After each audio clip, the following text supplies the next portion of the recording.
Hello, everyone. Welcome to our Monday night. This is Epic Consulting. My name is Leticia Garza. We will be discussing some epic books here on this broadcast for the next 4 months or so. We'll be doing a book read on, or a book discussion on So You Want to Talk About Race. And I have two amazing guests who will be answering my questions and going through sort of what their experiences have been learning, reading this book, studying, and engaging with colleagues and in their own lives. I want to share a little bit about why I decided to do this for Epic Consulting. Almost a year ago, in May, right after the George Floyd murder, I joined a group called CARE, the Coalition on Antiracism Education, and we've been working on curriculum, and we've been hosting live discussions and supporting other groups and supporting each other and learning, doing a lot of reading and educating myself. And I wanted to continue the conversation into this year and for myself. So I know that Richard and Bill have been doing a lot of this work, and I thought it would be a great way to continue the conversation and continue the work in this platform, and to have people participate as we go. That's sort of my motivation for doing this. I also, for myself, am constantly thinking about, am I aware of the things that I'm doing and saying? Am I really being productive in my work? Am I being helpful? Am I actually learning and being supportive? So I think that with CARE and partnering with Epic Consulting, we can move this forward. So I'm going to hand it over to Richard to introduce himself and why he's here. Hi, everybody. I am Richard McCrow. I am a Dean of Instruction at Bakersfield College. I have been in higher education since retirement from the military for about 14 years now, and was in education when I was in the military, and have 30 years active service in the military before I joined Bakersfield College. The reason I'm in this is there's a lot of different things that have definitely brought my awareness about in the past number of years, not the least of which is the George Floyd murder. And what it started to do for me, can you show the picture of my family? Sure. What it started to do for me is make me aware of people around me and having discussions, and most importantly, I started looking at my own family, realizing that I didn't consider myself racist. I didn't consider myself a lot of things, and in particular because I come from a family that's multiracial, and sort of looked at that very unfortunately as my sort of checklist or my past that I'm not racist.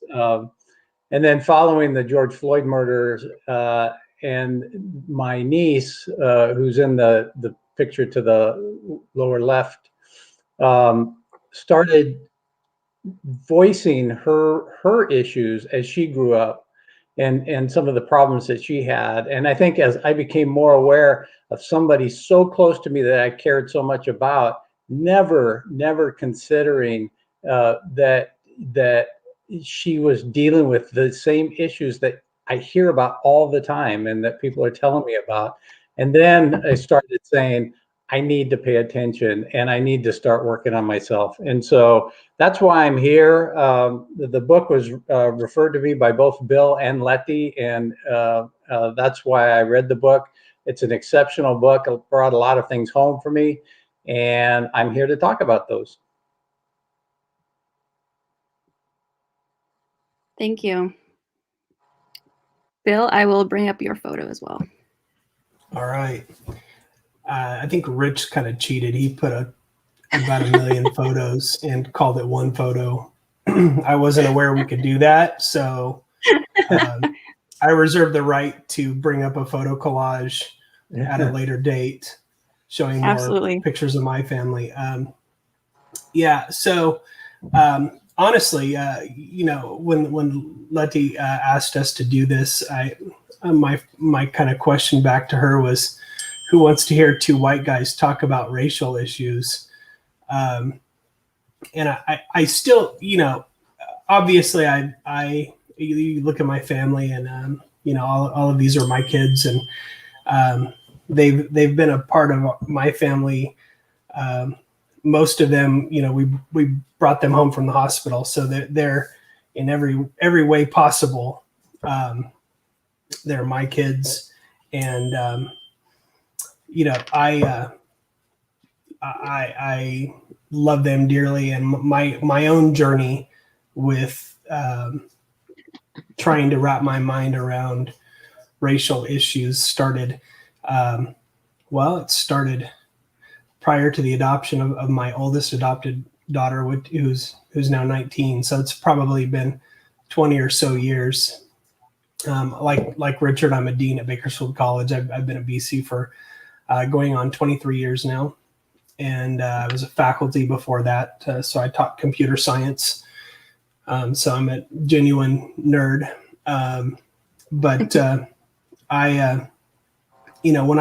When my wife and I set out to begin our adoption journey, I actually had a Black friend who cautioned me, and she said, you got to go into this with your eyes open and know what you're getting into, because when you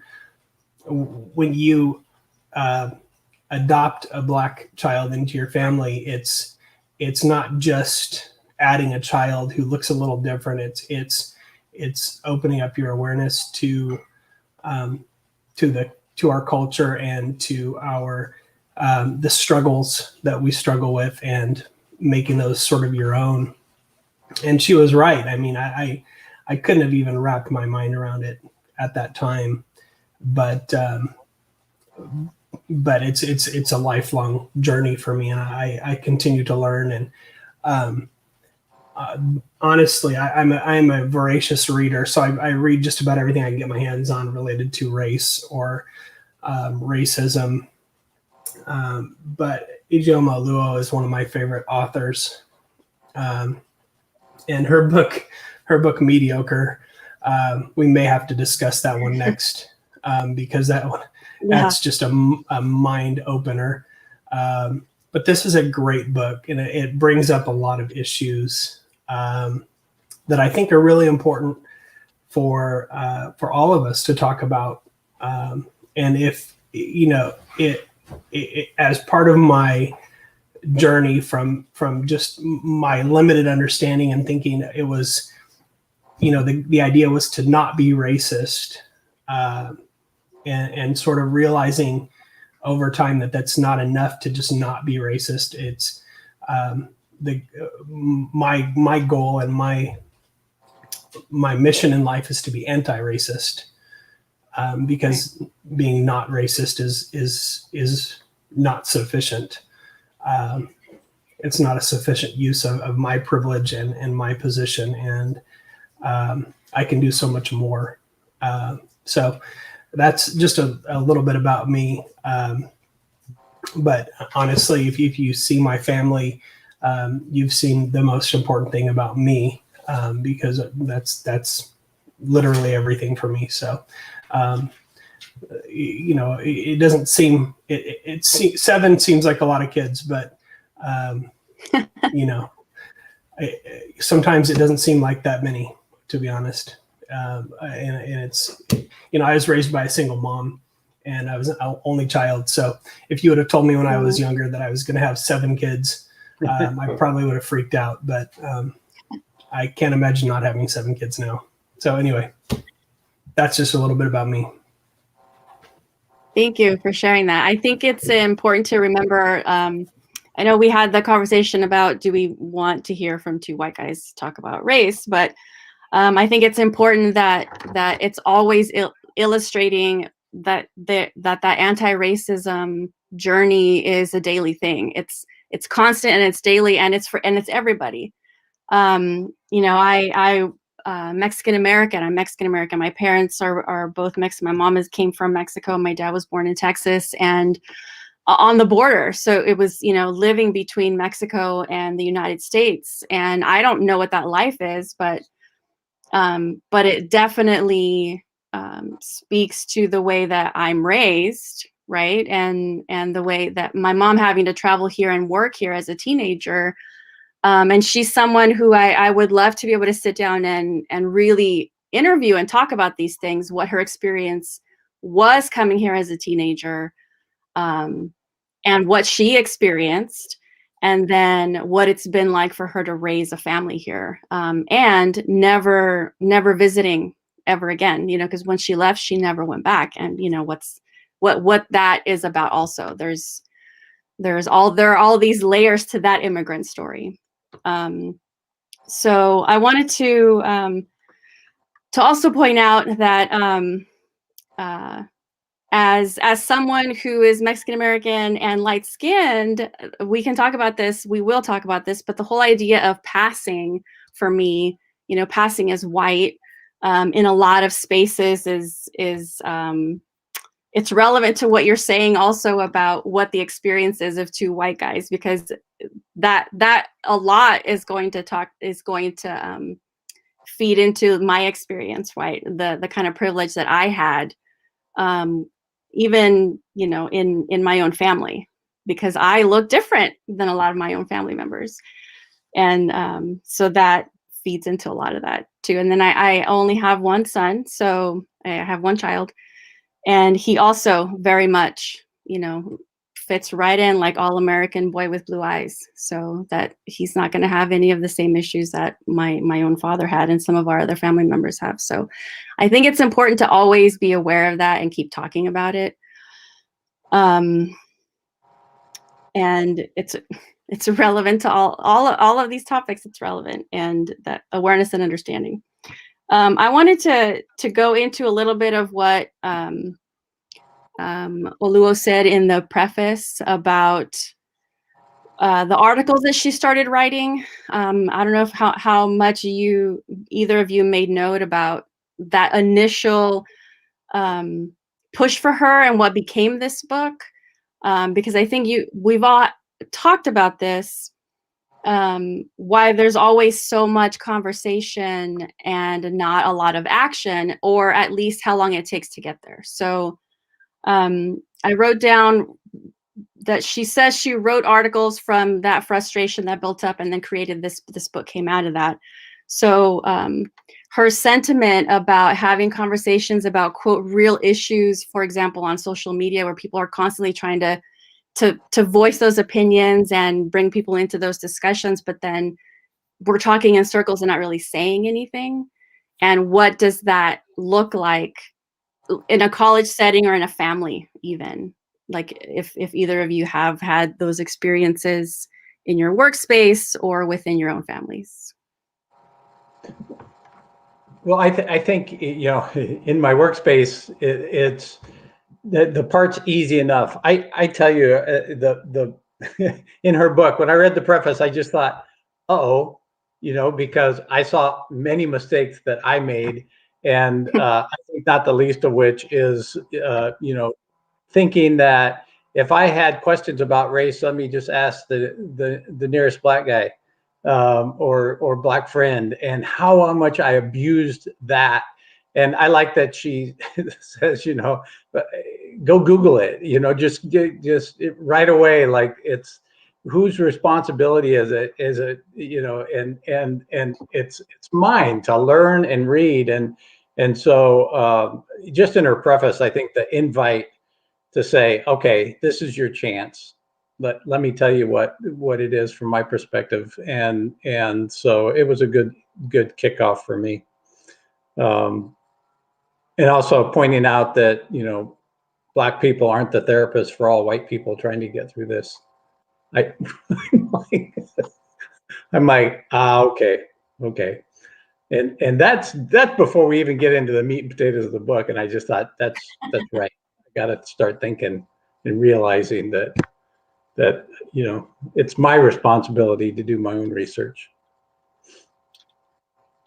Yes. I'll just say yes.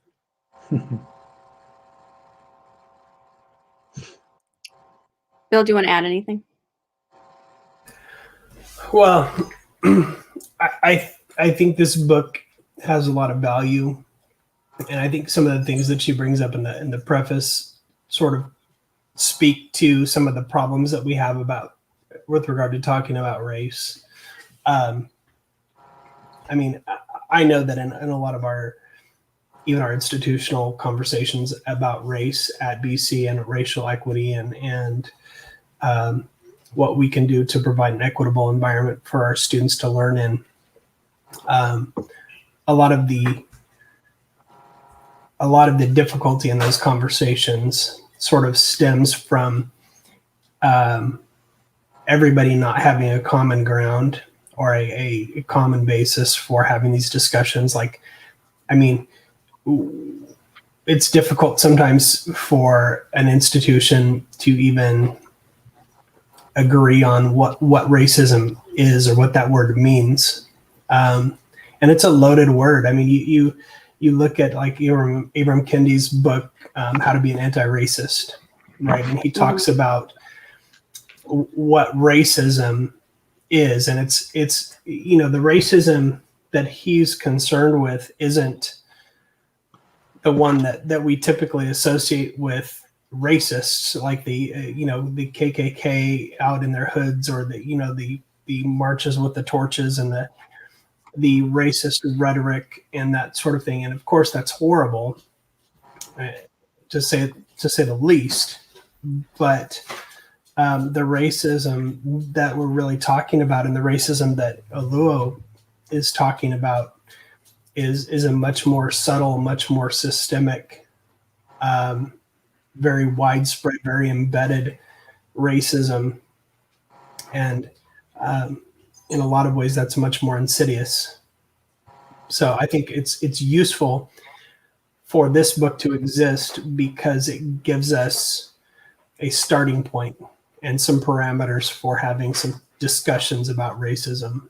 And that's one of the things that I really like about it. It's very, it sort of brings everybody to the same starting place so that we can have some meaningful discussions. Otherwise, we just spend all day arguing about what racism is or isn't.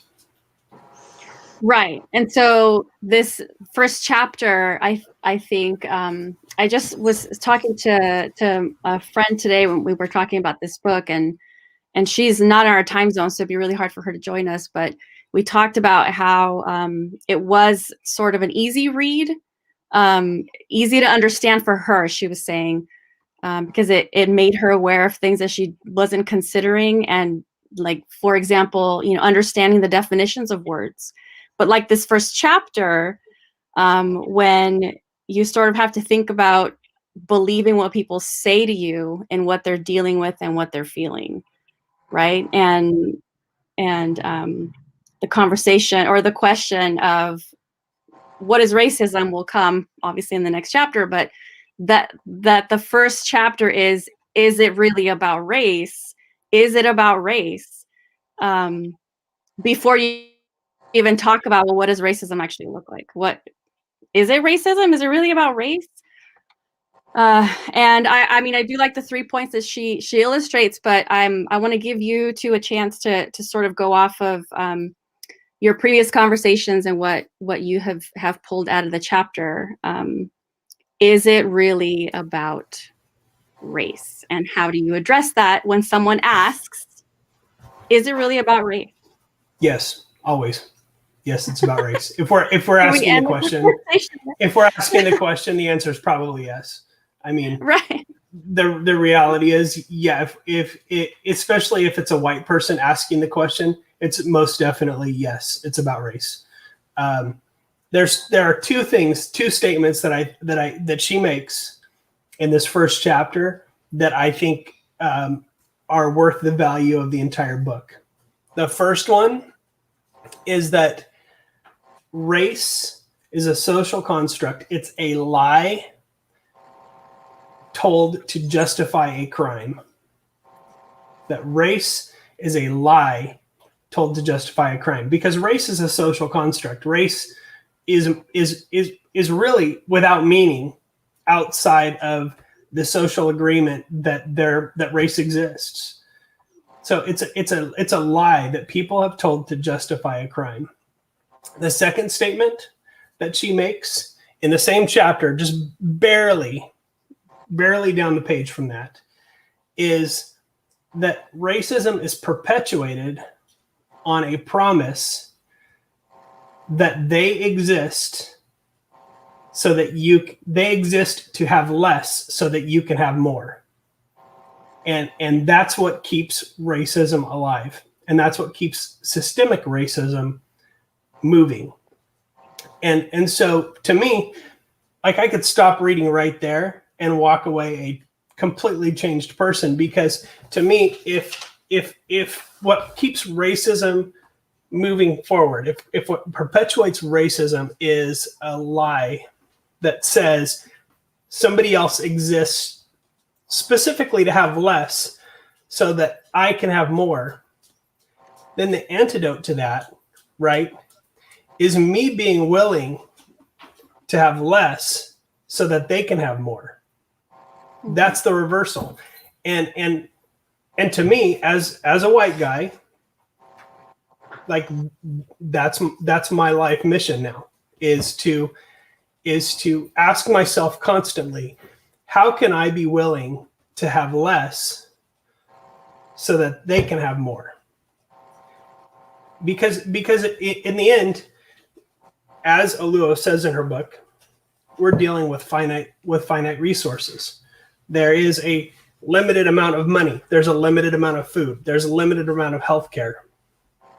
But the distribution of those resources is disproportionately skewed by race.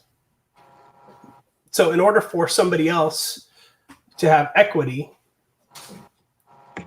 I have to be willing to part with the things that privilege has given to me. To me, that's the whole chapter. And I like that to me, the answer to the question, is it really about race? Yeah, it's about race. Simple. Yep. I'm glad you picked those two topics, because that's where it hit home, because even though I guess I never said, I always accepted, the issues of racism. I can accept that there's problems. I can accept that, but never really thought that I was part of that problem. I never thought that, because I grew up poor, and my mind said that. It said, deep down, even though I think if I was opening my mouth, I'd say, oh, yes, blacks have it rough in America. People of color have it rough in America. But then my mind in the back of my head says, yeah, but you grew up poor. It's the same thing. How can it be any different? And then suddenly it truly was that, there was a lie. There was a lie there that gave me additional hope, because I was white, and could look forward to even that's a lie, but it gave me hope, and that hope was crushed for people of color, and so I get to feel like I'm superior, because economically we were all the same in my neighborhood. We were all the same in that sense, but there was a sense of, I got more hope than you, and that makes me better. And I didn't mean for it to be like that, but it was like that. And I think that's the good thing that she talks about in the book. And she talks about waiting and hoping and promises, and change is coming, and those kinds of things. But continually, time and time again, for the past 400 years, people of color were left behind. And that is the part of the book that hits home. That's where you're right, Bill. It's yes, this is racism. Yes, it is. It's about race. It's about racism. It really is. Well, I mean, I totally, what you're saying is just ringing true all over the place with me, Richard. I mean, I grew up, like I said, I was parented by a single mom. She didn't have a college education. I lived in a trailer for a lot of my growing up years. And sometimes I take my kids by there and show them, this is where I used to live. They're like, okay, whatever. But, you know, you know, it's kind of funny because in the book, when Oluo is talking about, you know, could it be about class and not race? And she says, yeah, class is a thing. It's a thing that's horrible. We need to fix that. But the thing that keeps a Black able-bodied person poor is not the same thing that keeps a white disabled person poor. And we need to understand that class and race, they may intersect in some really horrible ways, but the solution to one is not the same as the solution to the other. And so I love that because it really is like, keep your eye on the ball here. And in this case, in this book, we're talking about race. We're not talking about class. She's not saying class doesn't matter or it's not a thing that we need to fix. She's saying right now, what we're talking about is race. And if you're asking, is it about race? The answer is probably yes. I mean, the three questions, I know Letty, you were going to bring those up. The three standards, right, that she says, you know, you can apply to any situation to determine, is it really about race? She even says, she lists them and then she goes, yeah, that's pretty much everything. You know, not in those exact words, but pretty much, you know, it's like, yeah, that could apply to literally any situation. Guess what? It does. I'm reading another book right now called Racism Without Racists.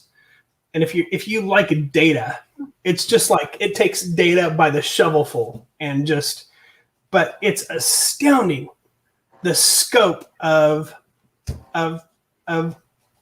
what data we have that shows a disparity when you control for all other factors, a disparity between races in virtually every area. I mean, you look at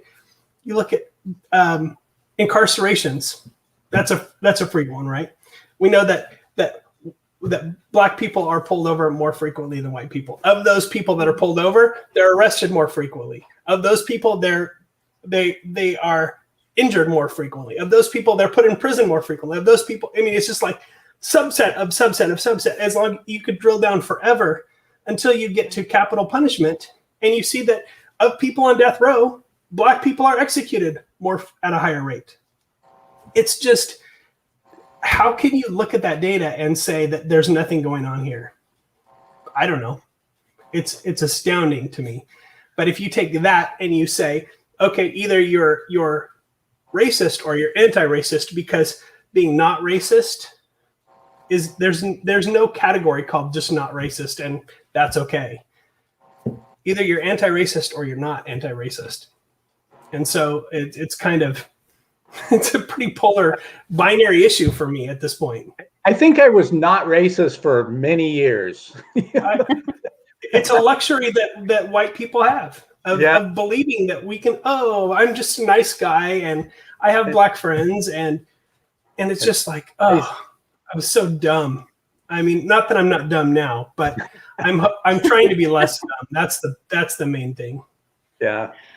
I think that what you are saying specifically, Bill, about the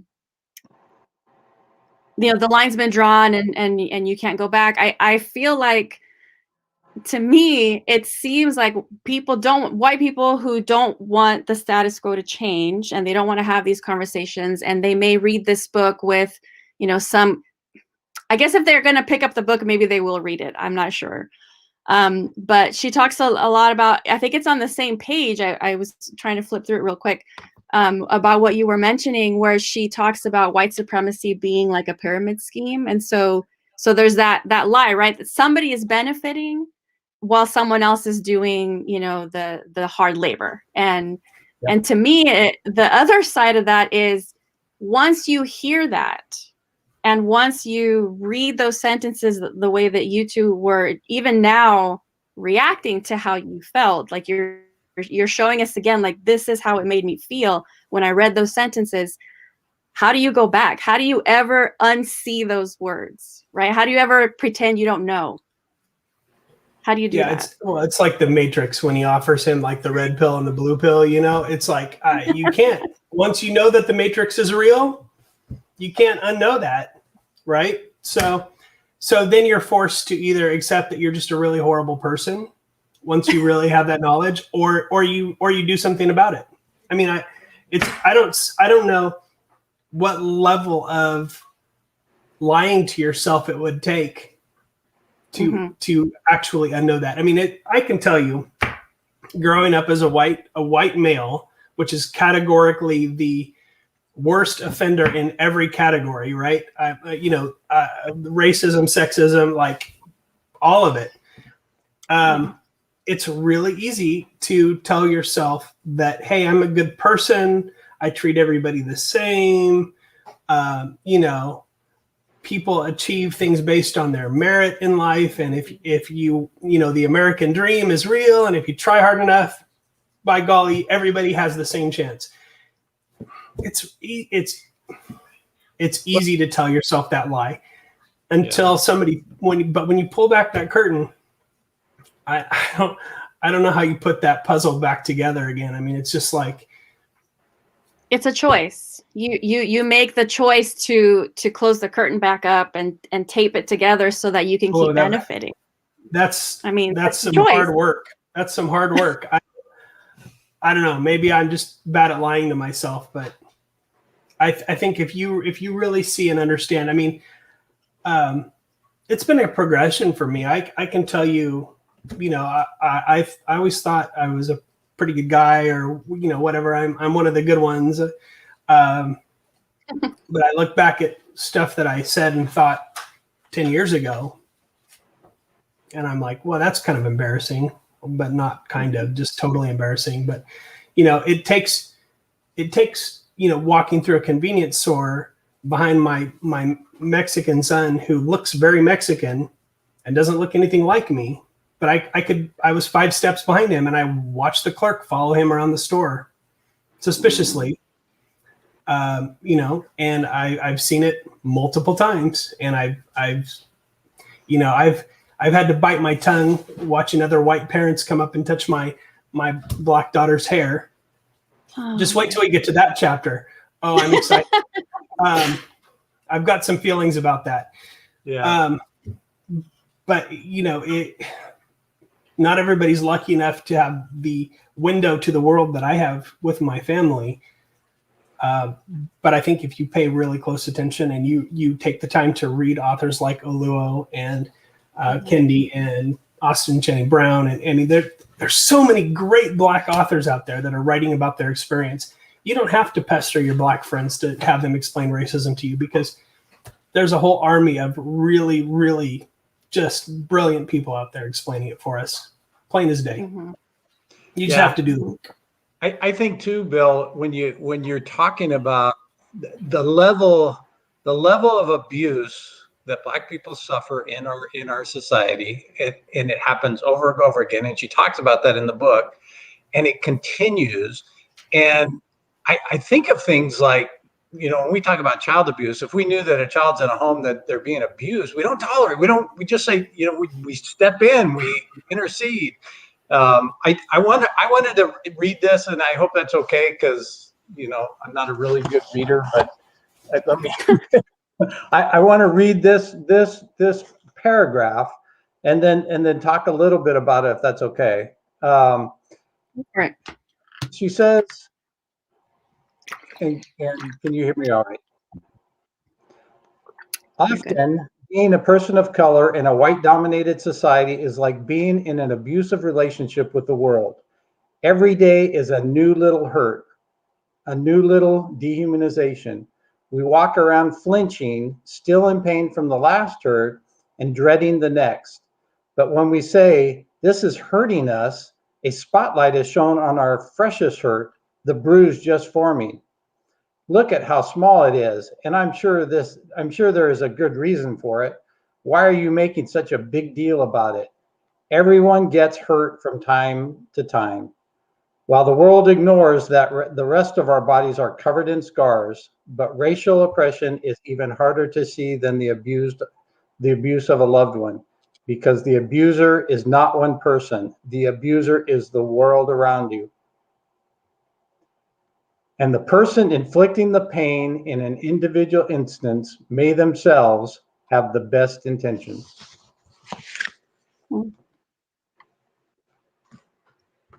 That you know, the part, and then she gives another analogy about being punched, you know, like just continually punched and getting nervous about getting punched, and that hits home. And so I can't imagine what that kind of reoccurring abuse would be like, how anybody stays cool in those circumstances.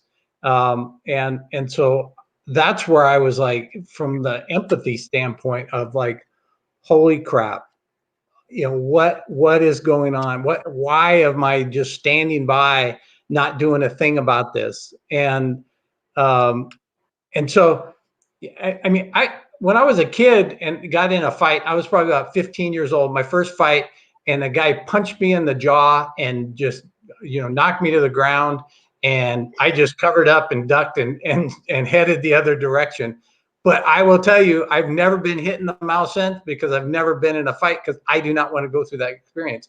Now imagine if every time I stood back up, I got punched again and punched again. And after a while, I'm not going to get back up again. And so I hear that, and it breaks my heart. And then of course, you know, both Bill and I couldn't imagine the fear that must be in Bill's heart as a father, because as an uncle and a cousin, and I'm embarrassed that my family was going through this constant abuse, and I played it off, and like Bill said some horrible things in jokes, in jest, in all kinds of different good reasons that I thought I had. But yeah, I'm working on that change. That's for sure. There was I know we're talking about this book, but there was recently someone to cut out a bit of the show This Is Us, which I don't watch.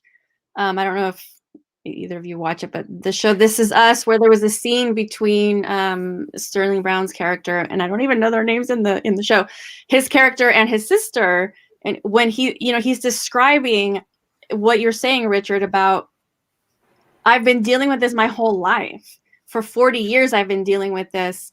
But, you know, I have a white sister and a white brother, and I can't share the majority of what I'm thinking and feeling because I don't want you to feel bad, because you won't understand, for whatever, like all the different reasons why people of color and Black people specifically don't share with other people because of those, like, we don't need your tears, we don't need your pity, we don't. And the rest of us we feel something, and then there's like some kind of empathy, like you're describing. Well, then what happens after the feeling? If it really is about race, and we know that it's disproportionately affecting people, what's the action? Right? What's the follow through with this empathy that you're feeling?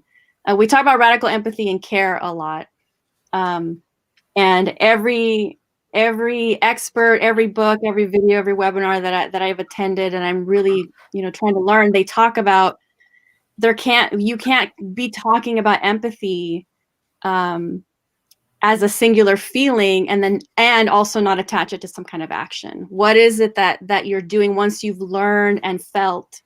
What is it that you can do when you really see that everything is about race and how it impacts people? What's the action? I think in a nutshell, I have to become less so that others can become more. I have to find ways to give up, to part with my privilege. I have to use it on behalf of people who don't have it. I have to support systemic change that literally causes myself to become less privileged. That's the only way. And there's probably a million white people out there who don't want to hear that, but that's what I've come to is as a white guy, I have way more privilege, way more than my share. And anti-racism for me means actively pursuing, not just passively being willing, because passive willingness is the same as like not being racist, right? It's called, there's a term for it. It's called laissez-faire racism. It's basically like, I'm just going to see what happens. Maybe that'll get better. I have to actively pursue change. And that change, the only way that change happens is if I become less so that somebody else can become more. And that's what I believe. And, I look at my kids and I think, yeah, that's worth it because it's not just my kids. It's every kid of color out there who deserves a better chance who deserves a real equitable shot. And right now they don't have it because the system is rigged against them. Richard? Yeah, I agree with you.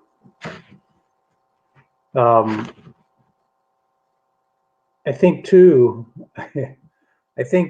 that as I look back in my career, at Bakersfield College and going back 30 years and the number of different organizations that I was in, and when the author comments, if a person of color is telling you it's about race, it's about race. And I can't think of a good instance where somebody said to me, "Hey, Rich, this is about race." But I have heard somebody, people get removed from a position, move on to start to move on to different things, or get forcibly moved, and them telling me, it's because I'm Black. I know that's why I'm being taken out of this position, and I didn't debate them, but I also didn't believe them. I just thought, well, keep it quiet. It's not about race. But it wasn't just one time. A 30 plus year career, I heard that comment, probably 10, 12 times.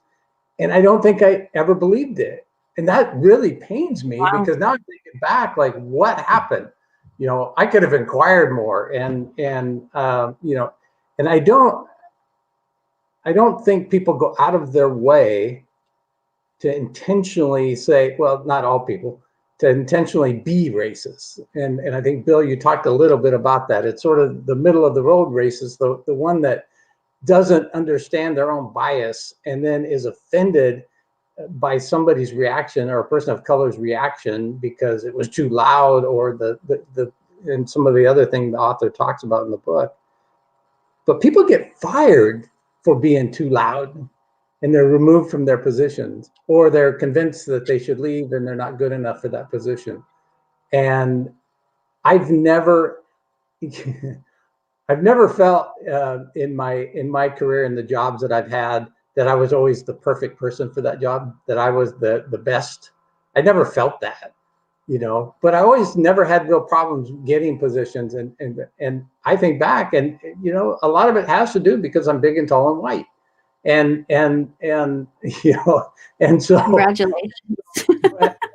Then I never had this threat looming over me, like I would be fired if I said the wrong thing.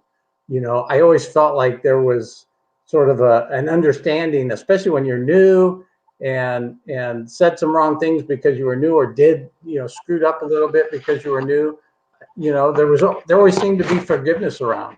And now as I look back on some people that I know got removed or fired, and now I can't help but wonder, were they not given that same grace of being able to screw up? Right.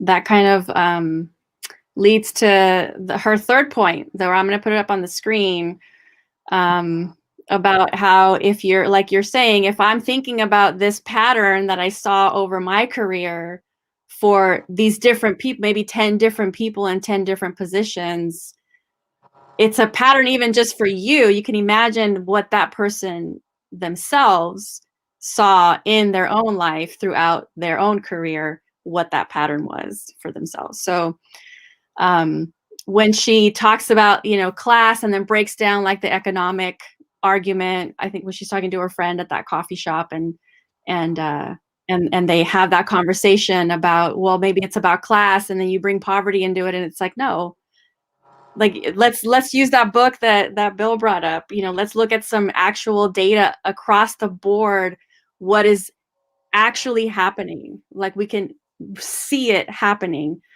and then look and say, how can you argue with these numbers? Right. There are patterns, and they're affecting people that don't look like you. So how are you going to argue with that? I think it also sort of bears pointing out something that she mentions in conjunction with this point, that it doesn't have to be a pattern of, it doesn't have to fit into a pattern of events that has a material effect on somebody of color, right? I mean, it can fit into, and this sort of points back to the first rule, which is, if a person of color says it's about race, it's about race. In that, it could fit into the pattern of events, in that that the lead up to whatever that is, the setup for the pattern, feels familiar to them in a negative way, such that it feels like it's about race. And it may not have actually, in the material sense, been about race. They may not have actually been fired about race. The example she uses in the book is of her being followed around in a store by a clerk, and that clerk may not have even realized, hey, I'm a white person following a person of color around a store, but it is about race, because that pattern of events was such that she had been followed by so many white people in so many stores that it felt like that. And so, as the white people in the story, right, it's our responsibility to have that awareness and say, don't follow the person of color around the store if you're a white dude, because that's going to make them feel bad. And you having that awareness that pattern exists is just as important as not taking the racist action for the racist reason, if that makes sense. But it goes to how people of color perceive that pattern, and how they understand it, and how that understanding affects them in terms of how they feel, in terms of how they behave, in terms of their self-efficacy. Because that's, we talk about death by 1,000 cuts, right, when it comes to racism and systemic racism, and that's just one of the 1,000 cuts. Yeah, and then that sort of same example about being followed. So you're saying, I need to be aware, right? I need to not perpetuate that problem or that issue for this person of color. So being mindful of that, but then remembering that when they turn around and they say, why are you following me? That you understand, if they say to you, quit following me, or for whatever the confrontation is, that's part of it, that there's no defensiveness, that there's no combative comeback, that there's, because when it's one thing to recognize it and then back away from it, and then it's another thing to dig in.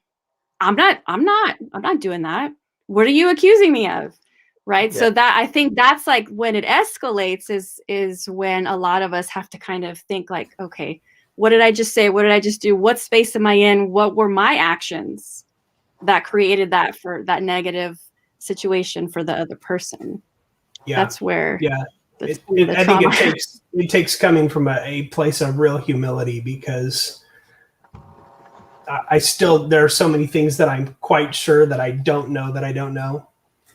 Mm-hmm. But to me, if you just keep pointing back to rule number 1, if somebody says, if a person of color says it's about race, you better listen. Like, that's, to me, that's the rule right there, right? Like, yeah. If they say it is, then it is. Whether you think it should be or not, irrelevant.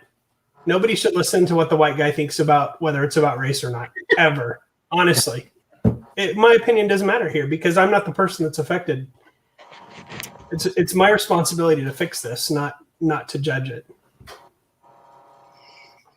Yeah, I think, yes. she talks about that a little bit too in the book, about the lived experiences, and particularly those kinds of moments where you're called out, and just believing that Black people have their lived experiences, and they have a right to their lived experiences, and it truly is. My experiences may be very different, and what I'm seeing and understanding. And if I'm called out and take a moment to know the truth of what is happening, and I think Letty said it very well, evaluate, what am I doing in this time and space, and what is happening here? Know when to step back, apologize with nothing connected to it, and check yourself the next time around. There's so much to learn. And I think when it goes back to our discussion of two white guys talking about race, I'm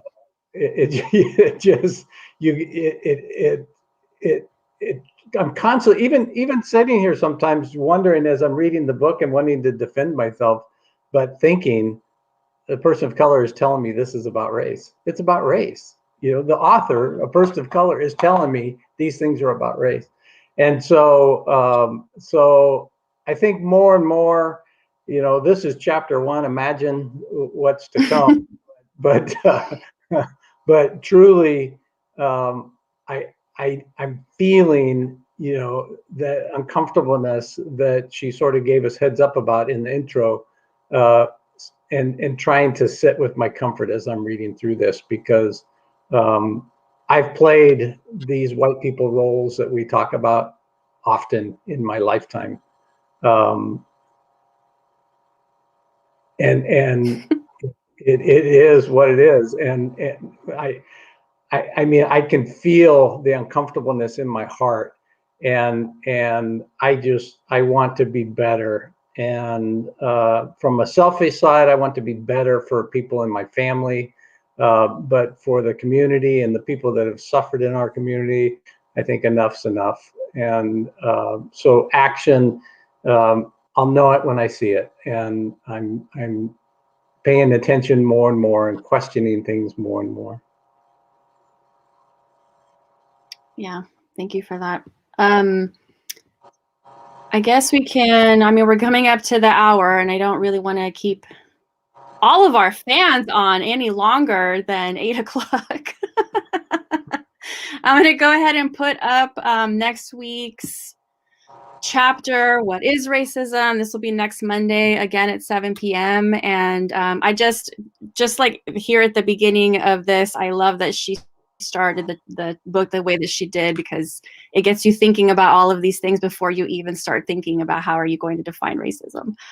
And listening to the people that are willing to share that with you, that are willing to share those experiences. Richard, your example about being told by multiple, people what their experiences were, and then having to kind of think about that now. I mean, that's true for all of us. I think even people of color have to kind of think about, what did I buy into the system at that point when I told that person?